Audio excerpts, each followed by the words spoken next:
कार्यकर्ता सीएम बने तो आप उस दर्द को समझते हैं, आम जनता के दर्द को समझते हैं। बहुत बहुत धन्यवाद।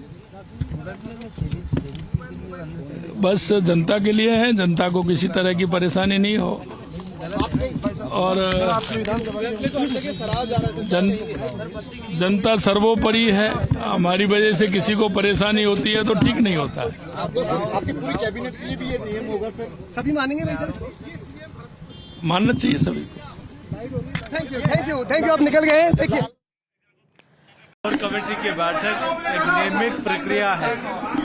राष्ट्रीय अधिवेशन के बाद आगामी कार्यक्रम को लेकर इसमें चर्चा की कार्ययोजना बनाकर उसकी क्रियान्विति इस गांव चलो अभियान था और आगामी दिनों में लाभार्थी संपर्क अभियान है, नारी शक्ति वंदन अभियान है।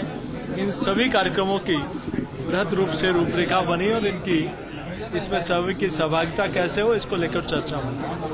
हर बूथ पे 24 कार्यक्रम के साथ हुए, कुछ कार्यक्रम भी देखिए बूथ स्तर के लेवल पे। इसलिए पार्लियामेंट्री इलेक्शन है, जनरल इलेक्शन आ रहे हैं, आम चुनाव है, तो उसके लिए लोकसभा चुनाव को लेकर हमारी क्लस्टर मीटिंग शुरू हो चुकी है। हमारे पूर्व राष्ट्रीय अध्यक्ष और पार्टी के देश के यशस्वी गृह मंत्री आदरणीय अमित शाह जी अभी बीकानेर दौरे पर आए थे।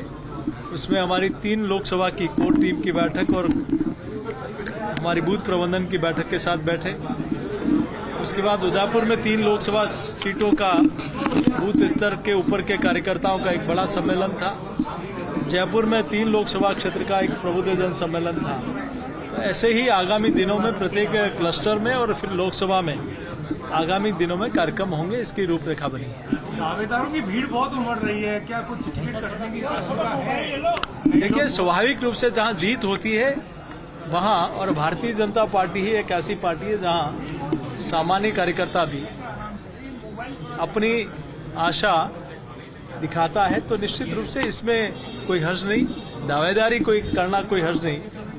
लेकिन टिकट मिलने के बाद चूंकि हमारा प्रत्याशी कमल का फूल, इस ध्येय के साथ फिर सब लोग लग जाते हैं। वैसे ईआरसीपी और यमुना बड़ा इशू रहा है, बड़ी उसको लेकर क्या पब्लिक के बीच में जाने का कुछ प्लान तैयार हुआ है? देखिए, जनता की मांग के ऊपर मैं ईआरसीपी का विषय हो, माननीय मुख्यमंत्री जी का और माननीय प्रधानमंत्री जी का मैं हृदय की गहराई से धन्यवाद देता हूं कि सरकार बनने, एक सरकार वो थी जो 5 साल तक नारे देते रही, काम कुछ नहीं किया, और ये सरकार भजन लाल जी की सरकार ने पहले 2 माह के अंदर ईआरसीपी की सौगात इस प्रदेश को दी।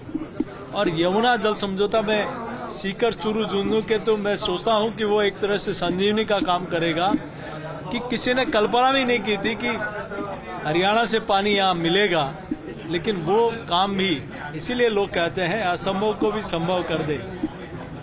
ऐसे यशस्वी प्रधानमंत्री नरेंद्र मोदी जी के मार्गदर्शन में हमारे मुख्यमंत्री माननीय भजन लाल जी ने इस बड़ी योजना की सौगात इस प्रदेश को दी है। तो कहते हैं कि आवरण और भ्रम फैलाकर सत्ता हासिल कर ली है। वो भ्रम उन्होंने अंतिम 4-5 महीनों में फैलाया था, जिसपे जनता ने विश्वास नहीं किया।